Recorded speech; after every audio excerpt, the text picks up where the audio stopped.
हाँ जी। Hello everyone, कैसे हैं आप सब लोग? फटाफट से रिप्लाई करो। अभी कह रहा अच्छा, अभी बेटा जनरल पार्टी, सिंपल सी बात।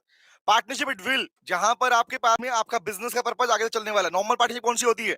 एट विल वाली जनरल कहलाती है बेटा वो। ठीक है। और स्पेसिफिक पर्पस को पूरा करने के लिए, पर्पस जिस दिन फिनिश हो गया, पार्टनरशिप खत्म, स्पेसिफिक बोलते हैं उसको। ठीक है। पर्टिकुलर मतलब। ओके कमल, ठीक है। ओके गुड इवनिंग अभी, ठीक है। ओके गुड इवनिंग अदिति कौशल, क्या दे नंबर इतना अच्छा? अरे वाह, नाइस। डन डन, बाबा जी की जय। कौशल वेलकम बेटा। हाँ जी, स्टार्ट करें। गुड इवनिंग बेटा। शुभम गुड इवनिंग सबका नंबर आएगा। वेलकम वेलकम वेलकम, स्टार्ट करें। दिविशा गुड इवनिंग बेटा। चलिए, तो लास्ट क्लास में अपने पास में हम लोगों ने अपना रिकॉन्स्टिट्यूशन स्टार्ट कर दिया था गाइस। आज उसी पार्ट को आगे कंटिन्यू करने वाले। इसमें हम 3 पार्ट पढ़ चुके थे, याद है? एडमिशन, रिटायरमेंट एंड इंसॉल्वेंसी, और एक्सपल्शन पढ़ चुके थे। जपनाम बाबा जी बलिराम कम नालायक जपना। Good evening Shubham, Shubham good evening बेटा। स्टार्ट करें। चलिए, तो आइए स्टार्ट करते हैं। हमने अपने लास्ट क्लास में डिस्कशन कर लिया था बेटा अपने एक्सपल्शन और पार्टनरशिप के बारे में। वहां तक क्लियर है? आगे बढ़ सकता हूं अभी? ठीक है बेटा। At will is a part of general, और पर्टिकुलर मतलब वही स्पेसिफिक पर्पस के लिए। हाँ, एक एक को चुन चुन के मारेंगे। यस कौशल, तांत्रिक बाबा की जय। यस, अच्छा एग्जैक्टली, अभी तांत्रिक कौशल से याद आया मुझे।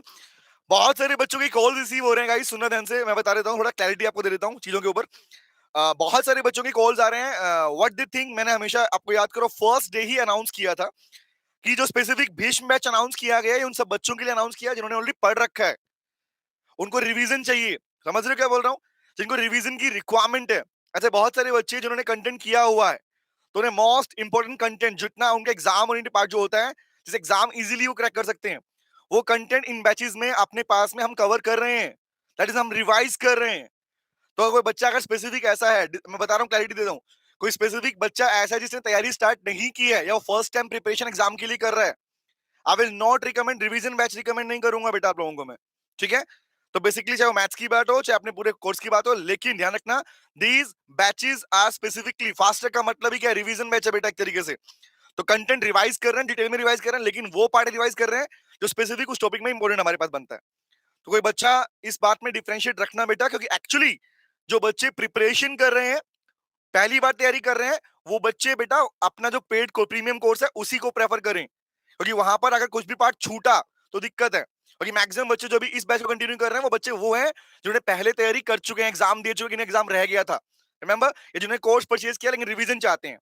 तो प्लीज इस चीज को लेके मिक्सअप मत रहिएगा, क्लैरिटी लेके चलना बेटा पहले से, ठीक है? ओके। क्योंकि किसी भी बच्चे को नुकसान नहीं होना चाहिए किसी भी तरीके से बेटा। ये ना हो कि अच्छा सोचो कि ठीक है हमारे पास डिवीजन पार्ट हो गया, बट हमने कंटेंट मेनली नहीं पढ़ा। मेन कंटेंट पढ़ना जरूरी है आप लोगों के लिए। ओके। हाँ। कौशल कह रहा है मैं तो यूट्यूब पे जाकर किसी और के चैनल पे जाके कमेंट बॉक्स में अपनी क्लास की इंफॉर्मेशन दिया। नाइस।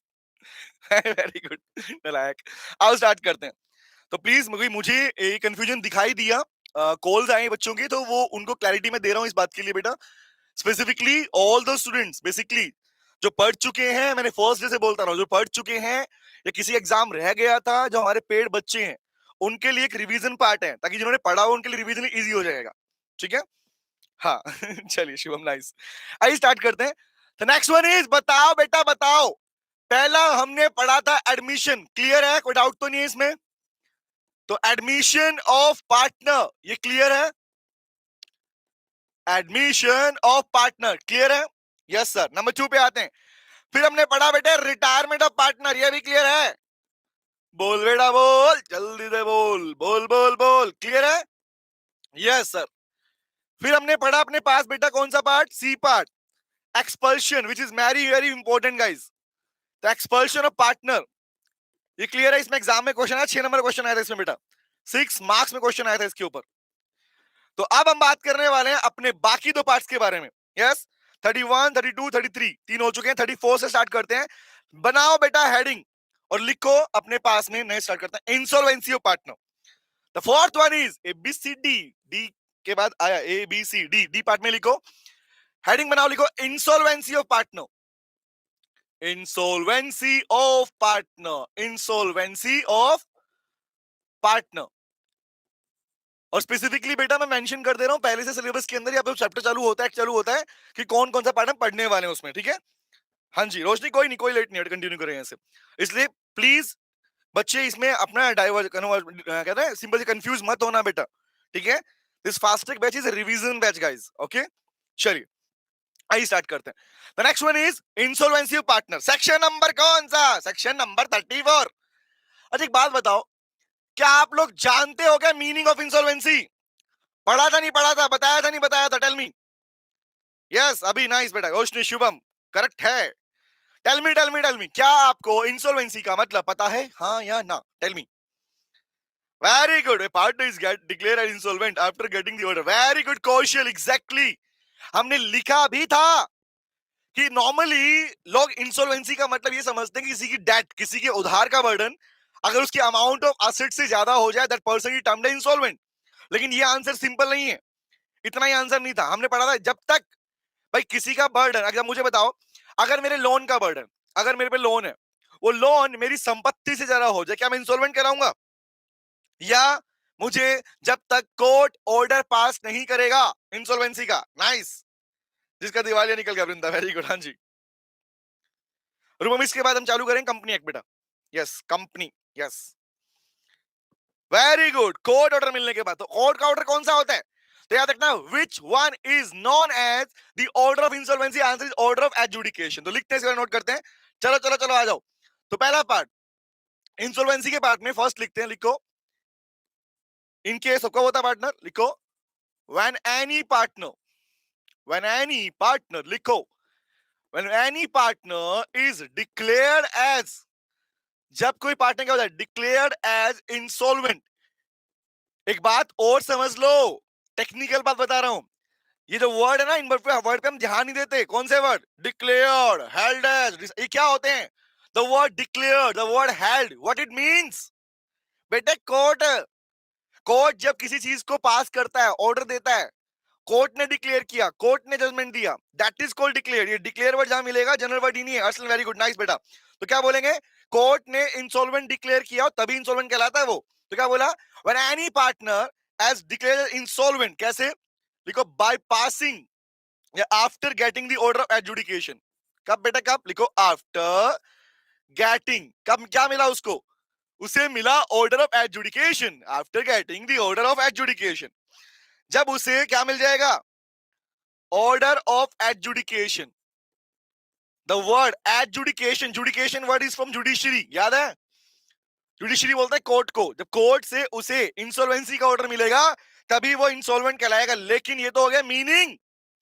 अब मुझे जवाब दो, जवाब देना सबके सब, बताओ मुझे। अब कोई पर्सन किसी फर्म में अगर इंसॉल्वेंट डिक्लेयर हो गया, तो मेरा पहला प्रश्न बनता है ये कि क्या उस पर्सन की पर्सनल असेट्स को, क्या उस पर्सन की पर्सनल असेट्स को फर्म के लिए यूज किया जा सकता है? यस और no?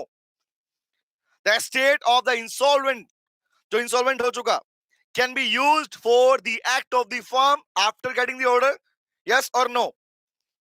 Riya is saying yes, Siddharth is saying yes, Brinda is saying yes. Question ध्यान से सुनो बेटे, वेरी गुड अभी, नाइस। उसके इंसॉल्वेंसी के ऑर्डर मिलने के बाद, पहले तो कर सकते थे भाई, पहले तो अलाउड था, बट जिस दिन उसको इंसॉल्वेंट डिक्लेयर कर दिया गया उसके बाद में क्या फर्म के लिए उसकी संपत्ति लायबल है? नो, उस दिन के बाद से लायबल नहीं है। कोर्ट विल डिसाइड, प्रॉपर्टी को देखो भैया, पेमेंट इसकी पहले पर्सनल लायबिलिटी चुकाई जाएगी उसकी। समझ में आया? डायरेक्टली यू कैन नॉट से दिस, उसके लिए लायबल होगा। तो लिखो लाइन इसमें, नोट करो बेटे। पहली बार लिखो, after getting the order of adjudication, after getting the order of adjudication, adjudication का ऑर्डर मिलने के बाद, ऑर्डर मिलने के बाद क्या बोला? लिखो द एस्टेट ऑफ, जो संपत्ति है, the estate of such partner, कौन सा? जिसे आपने क्या कर दिया, इसको इंसॉल्वेंट डिक्लेयर किया जा चुका है, पार्टनर। लिखो can not be held liable, can not be held liable, वो लायबल नहीं होगी किसके लिए? लिखो for the acts of the firm, for the acts of the firm, firm के एक्ट्स के लिए लायबल नहीं होती। समझ में आया? नंबर 2 पार्ट क्लियर है? आप समझ में आ गया, ओके ठीक है। नेक्स्ट पे आओ, अगला प्रश्न। जवाब बातें करते रहो भैया, यही तो चेक करना कितना पढ़ रहे हो कितना नहीं पढ़ रहे हो आप लोग, है ना, कितना पढ़ के आए हो वही देखना है मुझे। नेक्स्ट टेल मी, जवाब दो बेटा। इंसॉल्वेंसी के पार्ट में अगर इंसॉल्वेंसी हो चुकी है, इंसॉल्वेंसी आपके पास में हो चुकी है, so can you please tell me, क्या जिस पार्टनर को इंसॉल्वेंट डिक्लेयर किया गया, क्या उसको पब्लिक नोटिस देना पड़ेगा? बोलो बोलो बोलो। चांदनी गुड इवनिंग, बताइए बताइए। वृंदा, रोशनी, बलिराम, सिद्धार्थ, अभी बताओ बताओ। कौशल नालायक कहां गया? Arsalan, yes. No no no no no no no no no no no no no no no, सबका रिप्लाई है नो। तो मतलब क्या बेटे, मतलब क्या इसका मतलब? गाइस सिंपल सी बात, इंसॉल्वेंसी वाले केस में पब्लिक नोटिस देने की रिक्वायरमेंट नहीं होती, क्योंकि सिंपल सी बात भाई, कोर्ट का ऑर्डर खुद में क्या था? नोटिस ही है ना भाई साहब। कोर्ट ने ऑर्डर पास कर दिया, लीगल तो नोटिस मिल गया, तो क्या नोटिस दोगे आप? तो लो ने क्या बोला, लिखो, no requirement, there is no need और no requirement to provide a public notice, to give public notice. Public notice देने की रिक्वायरमेंट नहीं होती। No requirement to give public notice in case of insolvency. अगर आप इंसॉल्वेंट हो गए हो तो आपको पब्लिक नोटिस देने की रिक्वायरमेंट नहीं होती, ये बात याद रखना। जबकि आप पढ़ चुके हो कि when it comes to the word retirement and expulsion, when it comes to the word retirement of expulsion, so in that case the partner should give a public notice. Very good Siddharth, exactly. अंश, very good बेटा, क्योंकि already भैया declare हो चुका है ना चांदनी। Yes बेटा, clear है। तो this is the part which we known as की इंसॉल्वेंसी ऑफ पार्टनर। बोलो समझ में आ गया? सेक्शन नंबर 34 डन है। चलिए लास्ट कौन सा है? 1 2 3 4 5, 4 तो हो गए। डी के लिखो ई, नोट करो बेटे, आओ तो इसको भी रिवाइज किया जाए। चलो लिखते हैं heading A B C D E. ईज में लिखो बेटा death of partner, death of partner, partner की डेथ। अब भैया सेक्शन नंबर 35, अब ये तो बताना नहीं पड़ेगा डेथ किसको बोलते हैं कि कोई ऐसे मरा कोई ऐसे मरा, ऐसे नहीं भैया, सिंपल सा बंडा। हाँ, बट पार्टनर की डेथ हो गई, नाइस बेटा, करेक्ट है। अगर कोई पार्टनर मर जाता है, जिसे हम बोलते हैं डिजीज पार्टनर, मरने का क्या बोलना होगा? Disease partner. किसी पार्टनर की डेथ के बाद, मेरा क्वेश्चन रिप्लाई करना, क्वेश्चन पूछ रहा हूं, इन case of death of the partner, क्या पार्टनर की, उस डिजीज पार्टनर की संपत्ति को, एस्टेट को फर्म के काम के लिए यूज कर सकते हो? Tell me. हाँ, इसकी सारी रुक जाना। हाँ, सांसें रुक गई। यस बेटा, हाँ नाइस। टेल मी, जिसका पत्ता कट गया ऊपर वाला, वो भी हमें चलाएगा। Exactly. Tell me tell me tell me, क्या ऐसे सिनेरियोज के अंदर, डेथ वाले केस के अंदर, क्या उस पर्सन की स्टेट को लायबल किया जा सकता है फर्म के लिए? Answer is no no no. Very good, nice. लिखो, नाइस बेटा। नहीं बेटे, नहीं नहीं कर सकते। मर गया बेचारा, उसकी संपत्ति हड़पोगे तुम, बताओ।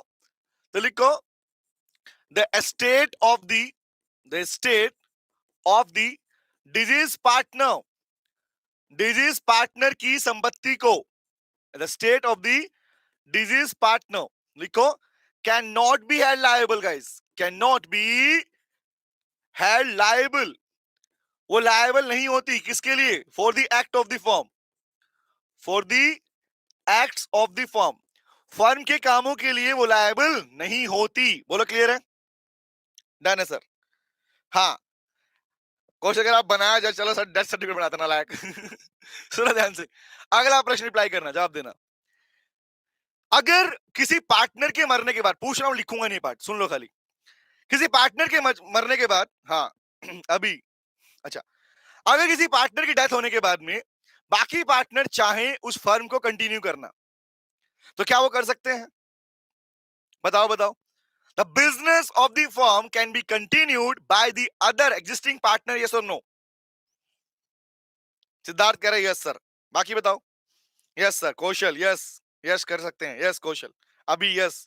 असलन कह रहे नो, असलन नालायक, कर सकते हैं, कर सकते हैं। शुभम, यस, हाँ वेरी गुड, अभी यस कर सकते हैं बेटा, क्योंकि प्रैक्टिकली, और वो भी सुनो कब कर सकते हैं, अगर बाकी पार्टनर ये चीज क्लियर करते हैं भैया कि उसकी डेथ के बाद में फर्म के बिजनेस पर कोई इंपैक्ट नहीं आने वाला, और we can continue the same business. Yes, कह रहा 13 दिन बाद ना लायक, 13 दिन बाद। Yes Siddharth, exactly, that term is known as reconstitution. Exactly, कि बाकी बचे पार्टनर बोलेंगे हम कंटिन्यू कर रहे हैं, एक पर्सन मर चुका है। और या पढ़ते भी हो, वो डिजीज पार्टनर के लीगल रिप्रेजेंटेटिव को बाकी अमाउंट उसके जो हिस्सा होता है वो पे कर दिया जाता है, याद है ना? चलिए, अब बताओ, तो वर्ड क्या निकल के आया भैया? उसके लिए वो जो संपत्ति है वो यूज की नहीं जा सकती फर्म के काम के लिए। इसमें इतना याद रखो, इसमें इंपोर्टेंट पार्ट नहीं बनता, इतना ही बनता है। Yes sir. कि 13 दिन का वेट नहीं करना लायक, कह रहा बताओ। हाँ, 13वीं होने के बाद हद हो गई। तो ये पार्ट था गाइस हमारे पास में, रिकॉन्स्टिट्यूशन, इतना ही करना था इसमें। तो अब मैं शुरू करने जा रहा हूं हमारा एक और नया टॉपिक, बेहतरीन टॉपिक। आपके पार्टनरशिप एक्ट का मोस्ट इंपोर्टेंट कैटेगरी में से क्वेश्चन टॉपिक निकलता है, एंड दैट इज कौन सा? Registration and non registration of form. Repeat कर रहा हूं, registration and consequences of non registration of form. यहां तक क्लियर है? कोई डाउट तो नहीं किसी को? यहां तक क्लियर है? डन डन डन, बताओ ये सर नो। हाँ जी, तो आइए स्टार्ट करते हैं guys, registration and non registration of form. तो लीजिए आपके सामने हाजिर है आपका नया topic, that is called registration. Harshit, yes sir, hi, hello बेटा हर्षित, वेलकम हर्षित, कैसे हो? नाइस, ओके स्टार्ट करें। हेलो हर्षित, यस बेटा, अभी यस बेटा। हाँ, किसी के चले जाने के बाद जमाना नहीं रुकता, वेरी गुड रुकता, बहुत बढ़िया बेटा, मस्त सर। चलिए, let's begin with the part guys, आइए स्टार्ट करते हैं। नेक्स्ट टॉपिक इज हमारे पास में है registration and consequences of non registration of form.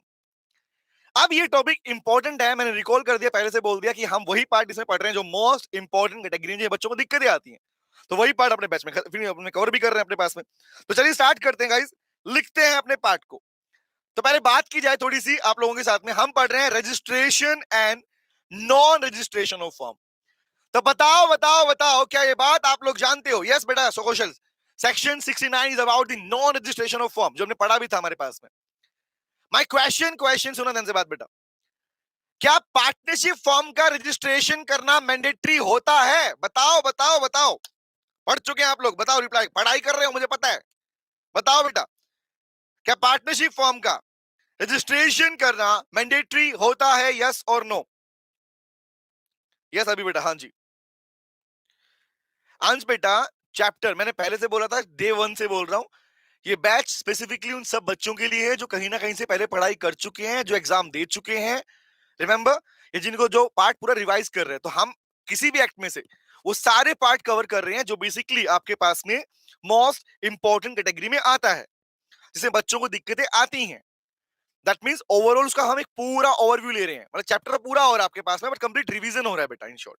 ठीक है, हाँ, इसलिए मैंने पहले से आते ही मैंने क्लैरिटी दे दी कि जो बच्चे बेसिकली फोन कर रहे हैं कि मैम हमारे पास में तो कोई दिक्कत नहीं है, हम तो यही पढ़ लेंगे, तो प्रैक्टिक बता देता हूँ बेटा, आपको ये इश्यू ना आए, क्योंकि हमारी क्लास में पेड बच्चे भी बैठे हैं बेसिकली, ठीक है, जिन्हें कोर्स कर, तो एक्चुअली पूरा कंटेंट हम अपने पास उन सब पार्ट को रिवीजन कर रहे हैं, डिटेल वाला पार्ट प्रीमियम बैच में करवाया जाता है।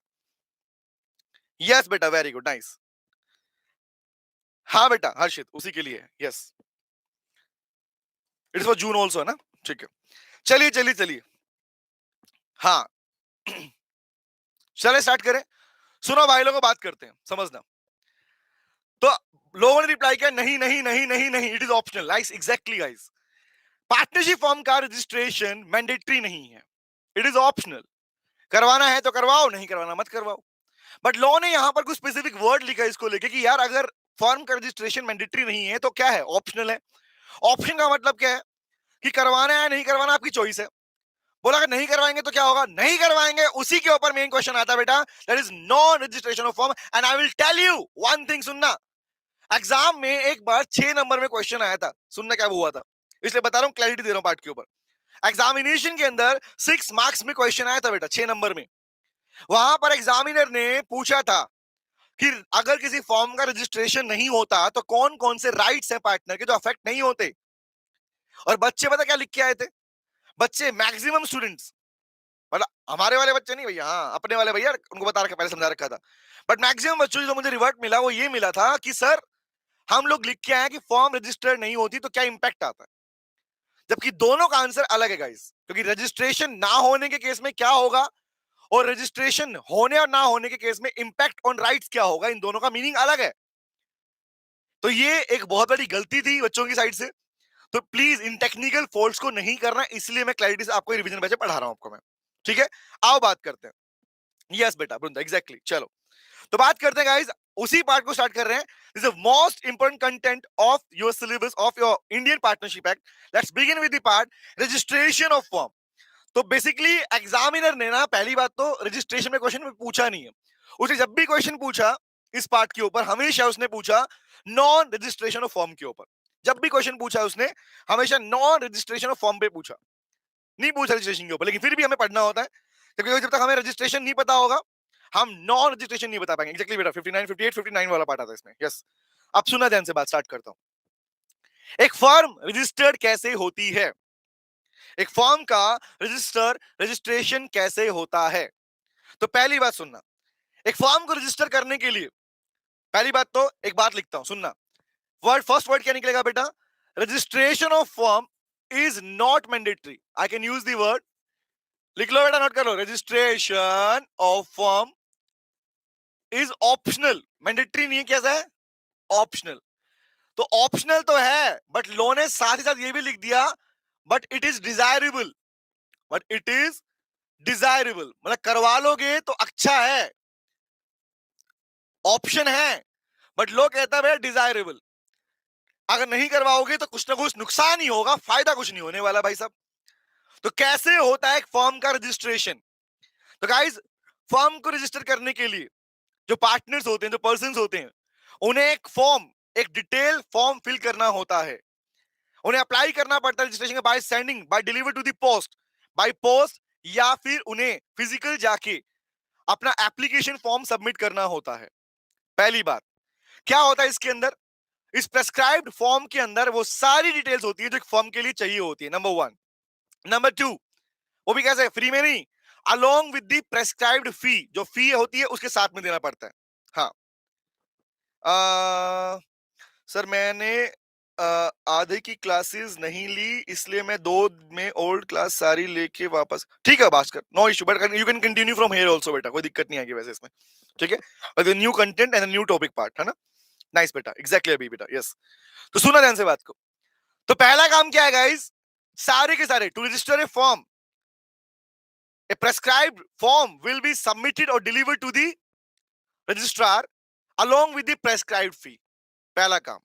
बट उसको भेजने से पहले जो फॉर्म आप सबमिट करते हो उस फॉर्म को सभी पार्टनर्स, सुनना क्वेश्चन नंबर, लाइन नंबर 2 पहले याद कर लो फिर लिखवा दूंगा. ठीक है, उसको सभी पार्टनर्स और उनके ऑथोराइज एजेंट्स के द्वारा साइन किया जाना जरूरी है. वो साइन भी करेंगे और उन्हें वेरीफाई भी करना पड़ेगा कि भैया कोई पार्ट छूट तो नहीं गया. क्योंकि सिंपल सी बात गाइस, अगर आपने फॉल्स पर्टिकुलर्स भरा या इनकरेक्ट इंफॉर्मेशन फिल की तो you will be held punishable as a partner. उसके लिए पनिशमेंट्स हैं गाइस. तीसरा पार्ट, जब अपनी सारी इंफॉर्मेशन फिल कर दोगे, वेरीफाई कर लोगे, साइन कर दोगे, उसके बाद में रजिस्ट्रार क्या करेगा, रजिस्ट्रार को जब फॉर्म सबमिट हो जाएगा और वो अपना वेरिफिकेशन कर चुका होगा, उसके बाद में रजिस्ट्रार उस पर्टिकुलर फर्म का रजिस्ट्रेशन, पर्टिकुलर फर्म के नाम को रिकॉर्ड करेगा रजिस्टर ऑफ द फर्म. मतलब उस स्टेट के अंदर जो रजिस्टर होता है, फॉर्म्स जहां पे जितनी फॉर्म रजिस्टर्ड है उसमें जैसे वो एंट्री पास ऑन करेगा your firm will be get registered. तो आपकी फर्म रजिस्टर्ड कही जाएगी. तो एक बहुत ही बेसिक और सिंपल सा रजिस्ट्रेशन प्रोसेस है फर्म का जो आप करवा सकते हो. लेकिन मुद्दा यह आता है कि अगर मान लो आपने फॉल्स पर्टिकुलर्स फिलअप किए एज ए पार्टनर, आप जो इंफॉर्मेशन फिल कर रहे थे वो फॉल्स थी, वो सही नहीं थी गाइस, या इनकरेक्ट इंफॉर्मेशन आपने प्रोवाइड की, in that case the partner will be held liable. वो भी हेल्ड भी कैसे, held punishable. I can use the word punishable instead of liable. Punishable that means under the IPC. आपको jail हो सकती है, आपको फाइन पे करना पड़ सकता है और आपको दोनों भी हो सकता है, आपको दोनों भी हो सकता है. And this is the whole process of registration of partnership firm. जो मैंने बोला उसी पार्ट को हम लिख लेते हैं उसके बाद में, क्योंकि एक्चुअली इस पार्ट के ऊपर जो मेन क्वेश्चन आता है बेटा that is on the non registration of firm guys. तो आइए स्टार्ट करते हैं, लिखते हैं इस पार्ट को. तो कैसे होता है फर्म का रजिस्ट्रेशन, शॉर्ट में लिखेंगे, लिखो लिखो टू रजिस्टर ए फर्म. लिखना चालू कर लो बेटा.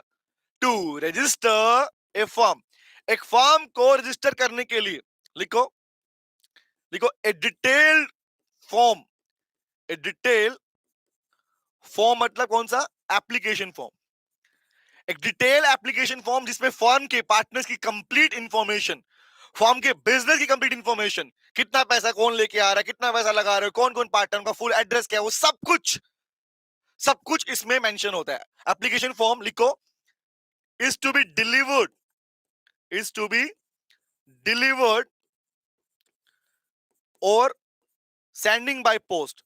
आप फिजिकल जाके दे सकते हो या आप पोस्ट भी कर सकते हो, सेंडिंग बाय पोस्ट, या आप पोस्ट भी कर सकते हो। किसको? लिखो टू दी रजिस्ट्रार। आपको ये फॉर्म एप्लीकेशन फॉर्म रजिस्ट्रार को देना होता है, that is registrar of form. Registrar का मतलब यहाँ पे आरओसी नहीं है, रजिस्ट्रार ऑफ कंपनी नहीं बोल रहा मैं। The form word is registrar of form को आपको देना होगा, वो भी कैसे? फ्री में नहीं भैया, along with the prescribed fee, along with the prescribed fee. जो नॉर्मली रजिस्ट्रेशन फीस आपकी लगती है वो वाली फीस। अब बच्चे बोले कितनी लगती है, तो भैया ध्यान रखना फॉर्म का बिजनेस, कितना अमाउंट, कितना contribution, that all depends on that, है ना। 500 से 30,000 के बीच में लगती है हमारे पास में। तो प्रैक्टिकली दैट डिपेंड्स ऑन कितना अमाउंट लगा आप लोगों ने। पहला बात क्लियर है। तो याद रखना नॉर्मली एप्लीकेशन फॉर्म को रजिस्ट्रार को सबमिट किया जाएगा, नंबर 1। नंबर 2, दूसरी बात क्या है इसमें सुनना, before submitting the application form, before submitting, या एप्लीकेशन जो फॉर्म आप सबमिट कर रहे होते हो, सबमिटिंग दी एप्लीकेशन फॉर्म, जो आप एप्लीकेशन फॉर्म है रजिस्ट्रेशन के लिए आप उसे सबमिट करने जा रहे हो, तो ये सबमिट करने से पहले लिखो शैल बी, ये शुड बी साइन, इसके ऊपर सिग्नेचर होने जरूरी है। Should be sign and verified, should be sign and verified. Sir ये वेरिफिकेशन कैसा होता है? एक बात बताओ, क्या आप लोगों ने देखा है जब काफी बार अपना कोई फॉर्म वगैरह फिल करते हो उसमें कॉलम्स आती हैं कि एस्ट्रिक स्टार लगा हुआ है, तो भैया ये फील्ड मैंडेटरी है। कुछ फील्ड मैंडेटरी नहीं होती, ऑप्शनल होती है। तो सेम एज लाइक वेरीफाई कर लो कि क्या आपने कोई ऐसा पार्ट तो नहीं छोड़ दिया जो कि मैंडेटरी था। तो इसे लोग क्या कहते हैं भैया, भेजने से पहले आप उसको साइन, सभी के साइन होने चाहिए, और वेरीफाइड किसके द्वारा? लिखो बाय ऑल दी पार्टनर्स, जितने भी पार्टनर बनने वाले हैं।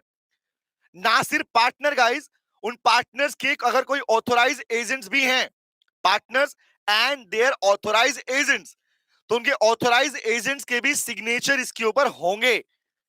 तो basically while a partner is confirming, while a partner is confirming that all the information provided by me is true to my knowledge, और वो साइन कर रहा है, that means he is providing declaration, that person is providing declaration guys। yes बेटा असलन is a A plus topic, but this is not A plus, इसका second part A plus में आता है, नॉन रजिस्ट्रेशन फॉर्म वाला guys। yes बेटा कौशल। तो authorise का मतलब हम पहले ही पढ़ चुके हैं। Authorise person simply means all those person who is having the same right, who is having the same authority as like a partners, those person will be termed as authorized agents guys। बोलो clear हुआ? तो ये दो part हो गए कि पहला आप एप्लीकेशन भेज दो, उसे वेरीफाई कर लो, क्लियर हो गया। अब बताओ एप्लीकेशन मिल गई, जो आपने एप्लीकेशन भेजी थी वो मिल गई रजिस्ट्रार को, अब वो क्या करेगा? क्या करेगा है? रजिस्ट्रार फॉर्म को एप्लीकेशन घुमाएगा, चीजी खाएगा उसमें? नहीं ना भैया, क्या करेगा?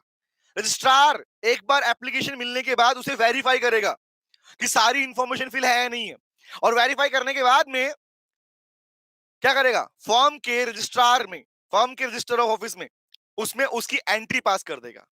That registrar shall record the entry of the form in the register of the forms, and after that your registration is fulfil, completed. Exactly yes बेटा, और वो इशू कर देगा सर्टिफिकेट रजिस्ट्रेशन बेटा। Yes exactly. लिखो नेक्स्ट, लिखो C third part, लिखो after receiving, after receiving the application form, जो आपने एप्लीकेशन फॉर्म दिया वो रिसीव होने के बाद में द एप्लीकेशन फॉर्म क्या होगा गाइस? लिखो, नोट करो, the registrar of form, the registrar of form, जो फॉर्म का रजिस्ट्रार है क्या करेगा? लिखो शैल वेरीफाई द सेम। पहले क्या करेगा? उसको, वो उसे वेरीफाई करेगा कि सारी इंफॉर्मेशन फिलअप हुई है नहीं हुई।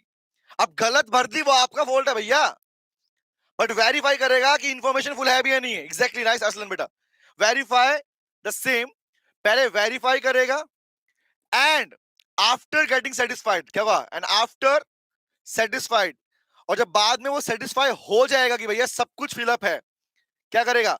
शैल रिकॉर्ड, वो रिकॉर्ड करेगा इसकी एंट्री को, शैल रिकॉर्ड द एंट्री, वो इसका करेगा, shall record the entry of the name of the form, entry of the, किसकी entry? Name of the form, form के नाम की एंट्री को बेटे रिकॉर्ड कर देगा, किसमें? लिखो इन the register of the form, जो स्टेट के अंदर जितने भी फॉर्म्स हैं उसका जो रजिस्टर है, उसका जो रजिस्टर है उसमें वो क्या करेगा? उसकी एंट्री पास कर देगा।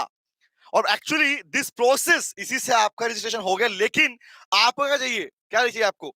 आपको चाहिए बेटा अपना सर्टिफिकेशन। और क्या करेगा? एंड लेटर ऑन क्या करेगा? Issue A certificate of incorporation. और वो आपको सर्टिफिकेट प्रोवाइड कर देगा किस चीज का बेटा?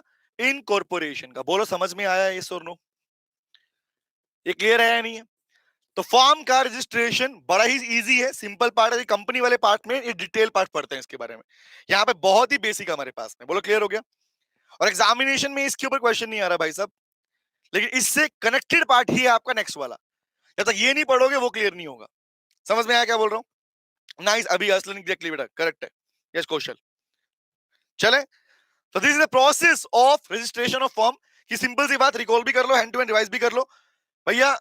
पहले सर्टिफिकेट एप्लीकेशन आ गया, उसे वेरीफाई करेगा, उसके बाद क्या करेगा? सेटिस्फाई हो जाएगा तो रिकॉर्ड कर देगा उसकी एंट्री को। कहां पे रिकॉर्ड करेगा? रजिस्ट्रेशन फॉर्म में एंट्री कर देगा।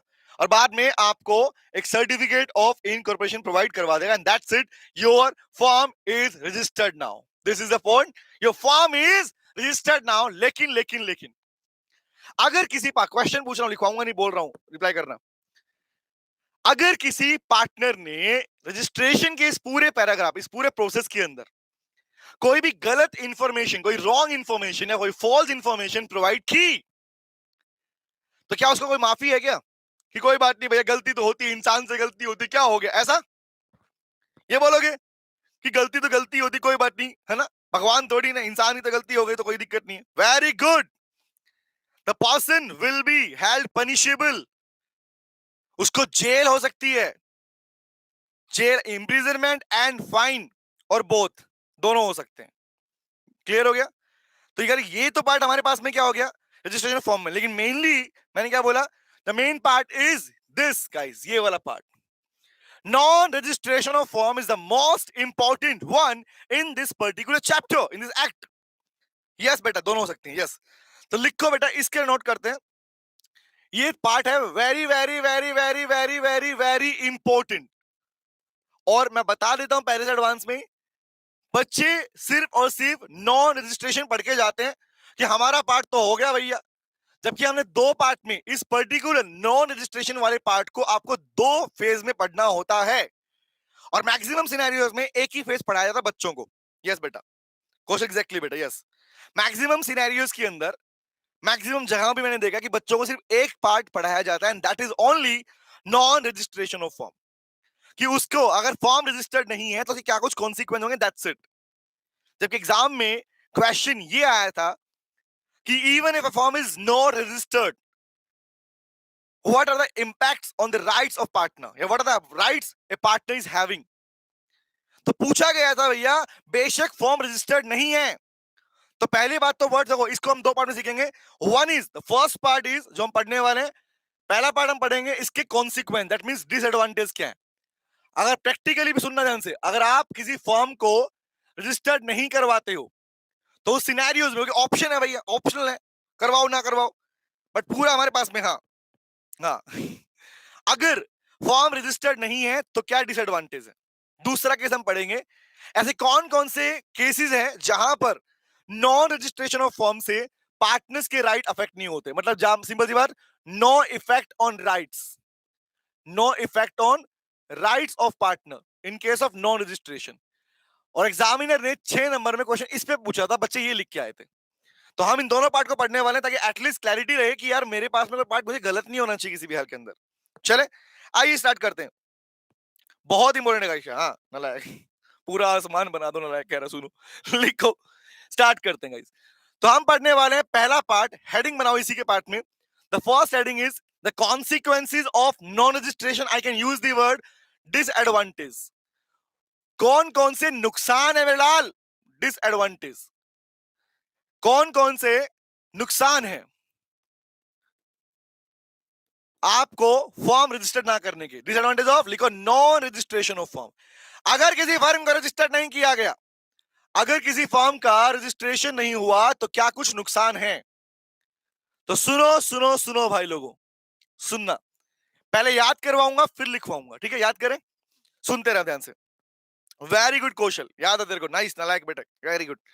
सुनो सुनो सुनो बेटा, याद करते हैं। पहला पॉइंट, क्या आप जानते हो कि अगर, देखो एक बात समझ में तो आ रही है ना कि फॉर्म रजिस्टर्ड होना मैंडेटरी नहीं है, तो सोचो ऐसी पार्टनरशिप फॉर्म जिनका रजिस्ट्रेशन नहीं है उन्हें क्या नुकसान होने वाला है।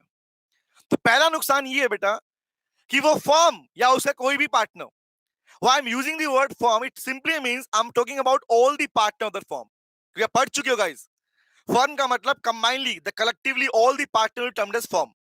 तो क्या बोला, the form and any partner of that form, the of unregistered form can not file a suit against third party.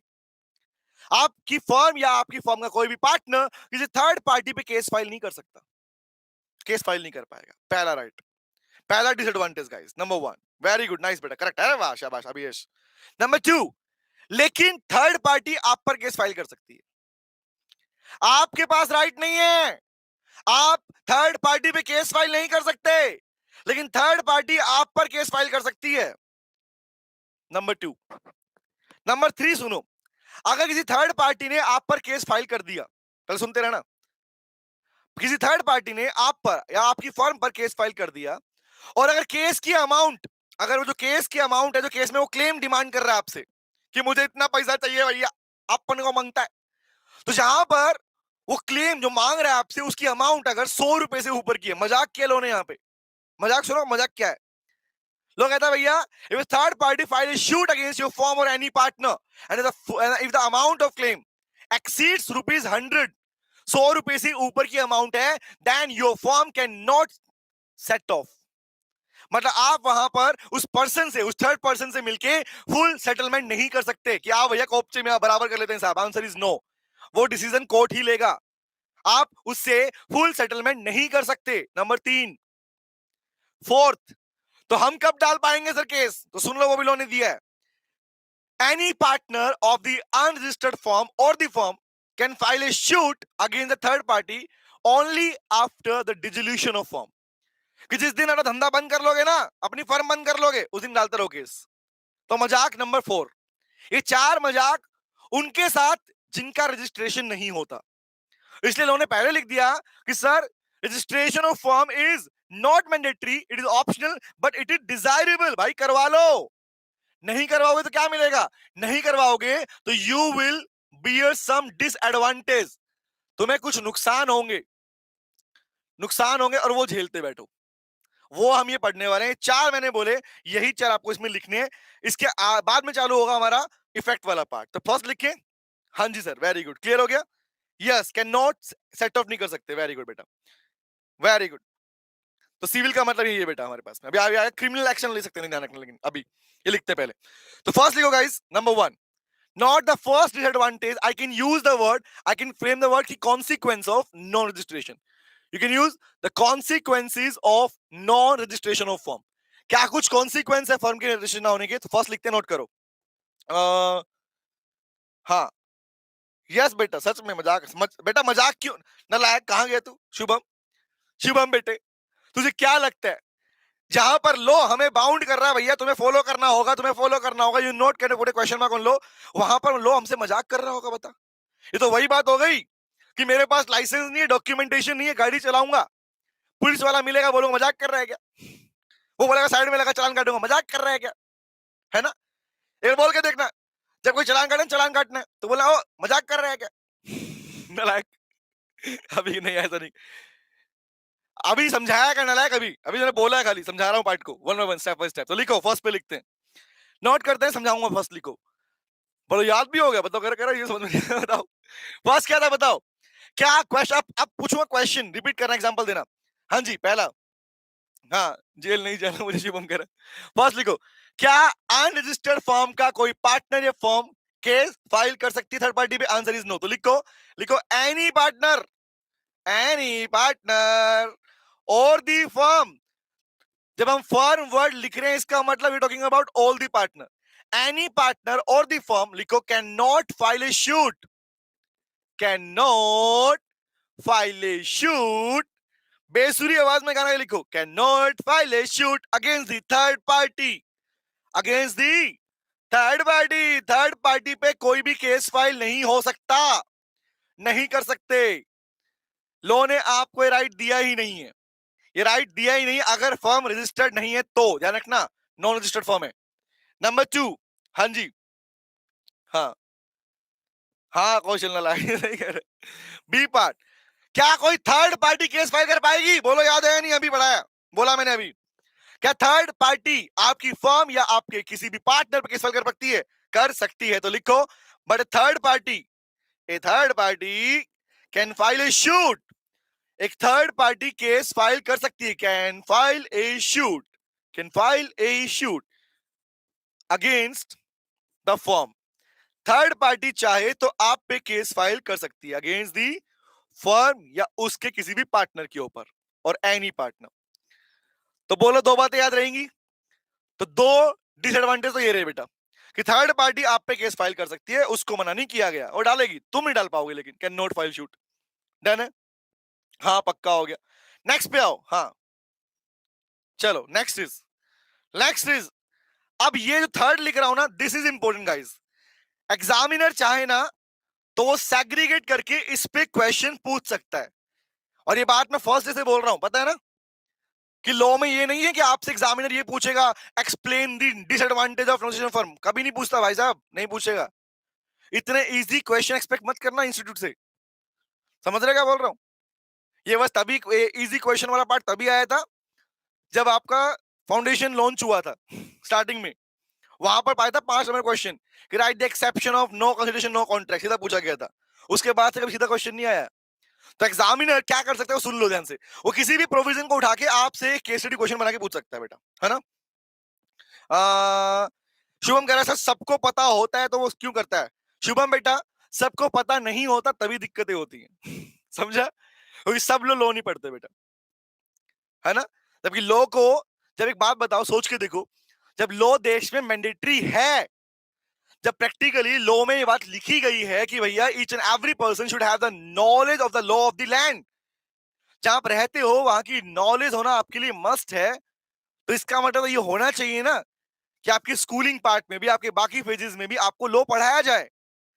Law must be a subject in your schooling. Later on तो आप पढ़ते ही पढ़ते हो हमारे पास में। हाँ अभी उम्मीद नहीं है, मुंदा करिए, अब उम्मीद नहीं। नाइस बेटा, यस। हाँ कुणाल, वो भी नहीं कर सकता, यस। समझ में आ गया शुभम, मिल गया रिप्लाई। आज आप थर्ड पे आते हैं। तो नेक्स्ट इज गाइस, सुनना, तीसरा पार्ट। अब अगर थर्ड पार्टी ने केस फाइल कर दिया, सुना, थर्ड पार्टी ने केस फाइल कर दिया, और थर्ड पार्टी से आपने केस फाइल किया, क्योंकि याद ऐसा मीनिंग बताओगे, मैं मीनिंग भूल गया, मेरे को याद नहीं आ रहा। थर्ड पार्टी किसको बोलते हैं? Who is termed as third party in partnership? बताओ, डेफिनेशन लिखवाया था सेक्शन नंबर 2(7)(d) में लिखा था हम लोगों ने।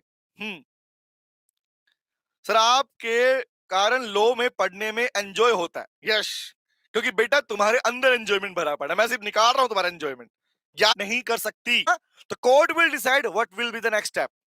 बोलो क्लियर हुआ क्या बोला मैंने? अब लिखते इस पार्टी, नोट करना बेटा, उसके किसी पार्टनर को एंड लिखो, जा रहा है थर्ड पार्टी की साइड से, लिखो एक्सीड्स, अगर वो बढ़ जाता है, एक्सीड्स ₹100, मजाक है, बहुत बड़ा मजाक। क्योंकि कौन सा बेवकूफ इंसान ऐसा होगा जो बोलेगा भैया 100 रुपए केस डाल रहा हूं, मुझे केस डालना है, लेकिन 100 रुपए करके डालूंगा, समझ रहे हो? तो नॉर्मल केस में लोग इससे ऊपर का केस डालते हैं बेटा, सिंपल सी बात।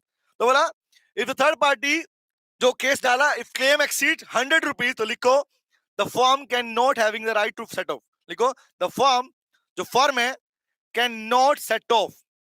What is the meaning of set off here guys? Set off का मतलब है यहाँ पे फुल सेटलमेंट। होता है ना काफी बार, भाई केस हो गया तो कोर्ट ऑप्शन देता है कि जाओ भैया आपस में देख लो, आपस में निपटारा कर लो, किसी कॉमन बात पे एग्री कर जाओ। होता है ना कि 2 लाख मांगते थे, 1.5 लाख में फिनिश कर ले भाई, तो लोग कहता है नहीं अलाउड भाई, तुम्हें राइट ही नहीं है।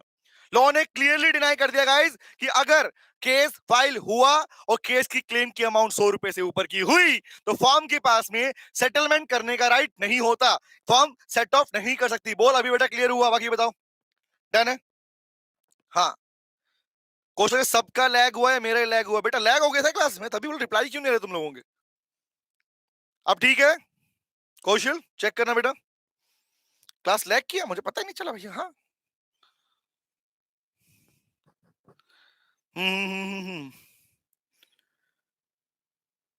अब क्लियर है गाइस, देखिए चेक करना, ऑडियो वीडियो डन है।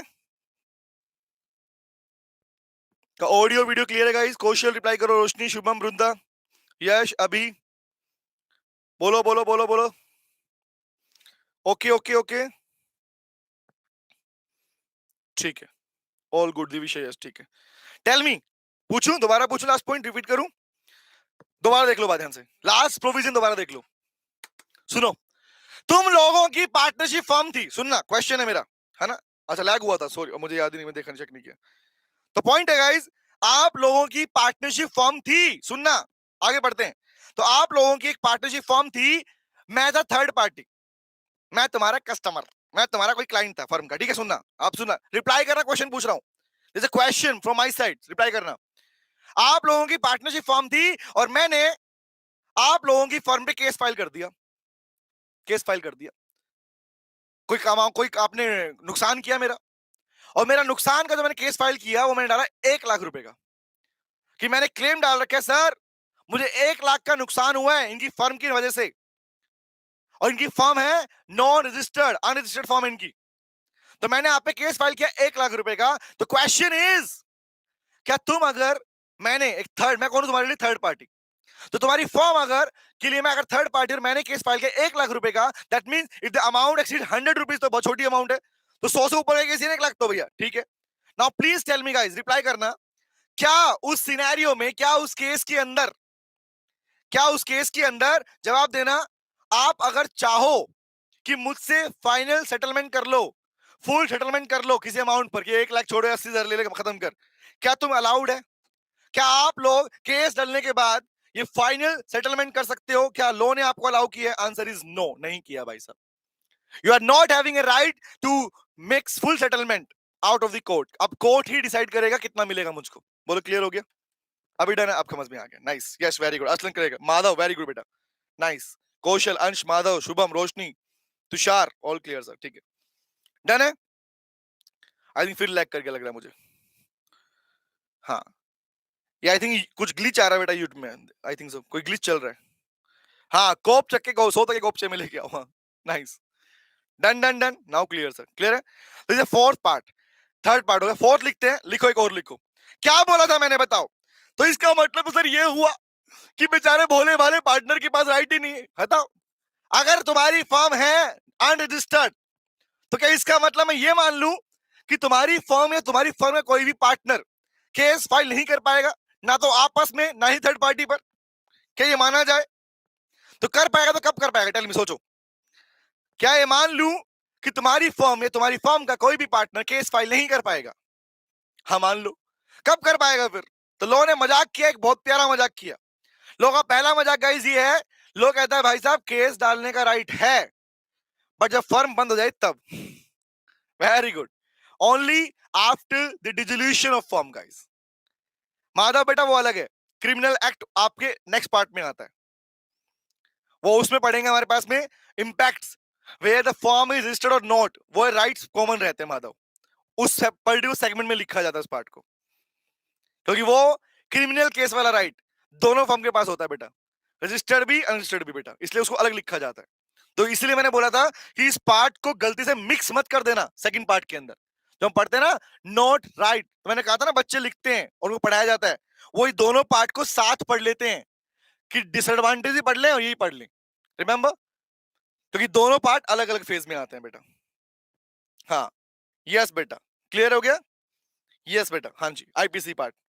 तो पहले क्या लिखिए, लिखिए इस पार्ट को, लिखो बेटा, नोट कर लो, लिखो, नोट करो भाई, नोट करो, लिखो, any partner, word is any partner और दी फर्म, ये सारे के सारे जब मैं फर्म लिख रहा हूं मतलब क्या है? एनी पार्टनर मतलब all the partners, any partner of the firm, लिखो, can only file a suit, वो केस डाल पाएंगे, can only file a suit, वो केस डाल पाएंगे against the third party, third party पे, या फिर यार थर्ड पार्टी पे, या फिर किसी अदर पार्टनर पे, और पार्टनर हो सकता है भैया एक ही फर्म में पार्टनर दूसरे पार्टनर पे केस फाइल करना चाहते हो, तो कब डाल सकते हो? लिखो, लिखो, only at the time of dissolution, या only after the dissolution, only after the dissolution of firm, जब तुम्हारी फर्म डिसॉल्व हो जाएगी, तो तुम्हारी फर्म डूब जाएगी, तब करते रहो केस। धंधा ही बंद हो गया तो डालते बैठो केस। तो कल वाली क्लास में मैं इसके इंपैक्ट्स और डिसोल्यूशन चालू कर दूंगा बेटा। डिसोल्यूशन ऑफ फॉर्म डिसोल्व कैसे होती है, कौन कौन से मोड्स है, वो हम कल चालू करेंगे। और इसका सेकंड पार्ट है इंपैक्ट वाला, वो भी हम कल पढ़ेंगे। हाँ जी, अभी कह रहे सब लाइक कर दो वीडियो को। बेटा इतना तो बनता है, क्या करें बताओ, किसको किसको बोलूं? हाँ, मैं नहीं बोल रहा इनको, बताओ। लेकिन हाँ, मेरे को क्लैरिटी देनी, तो क्लैरिटी मैंने दे दिया आपको कि प्लीज जो बच्चे रेगुलर जो तैयारी नहीं स्टार्ट करना चाह रहे हैं बेटा, जो नया फेज से चालू कर रहे हैं, फर्स्ट टाइम तैयारी कर रहे हैं, ये बैच रिवीजन बैच है। फुल कोर्स पढ़ने के लिए आपको अपना प्रॉपर सेगमेंट ही करना पड़ेगा, ठीक है। प्रीमियम जो कोर्सेज है, पेड कोर्सेज जो है, आपको वो ही लेना पड़ेगा बेटा एटलीस्ट। तो जो बच्चे ऑफिस में फोन कर रहे हैं, बोल रहे हैं कि ठीक है नहीं हमें, तो प्लीज क्लैरिटी रखना बेटा।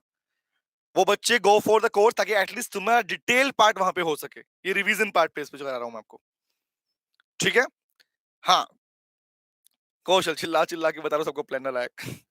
कोई दिक्कत यहां तक बेटा? क्या ये पार्ट क्लियर है? कोई शंका संदेह तो बताओ। यहां तक के पार्ट में कोई दिक्कत है? कोई कलम पढ़ेंगे अपने पास में, those cases which cannot affect the rights even the form is registered or unregistered. All clear? Divish, yes, Madhav, clear है, क्लियर है, क्लियर हो सर, कोई दिक्कत नहीं है। पढ़ रखा है पहले से, उनके लिए भी बाबा जी की बाबा। हाँ शुभम, जिन्होंने पढ़ा हुआ उनके लिए तो बेटा उन्हीं के लिए बैच ले रहा हूँ प्रैक्टिकली। जो कहीं से भी तैयारी कर रहे हैं, जिन्होंने कहीं और परचेज की क्लास, कोई दिक्कत नहीं है। जिनके एग्जाम में फेल हुए या हमारे खुद के स्टूडेंट्स हैं, उन सब लोगों के रिवीजन पार्ट है। और नॉट ओनली लो, मैथ्स वाला पार्ट भी उसी पे बेटा ऑटोमेटिकली।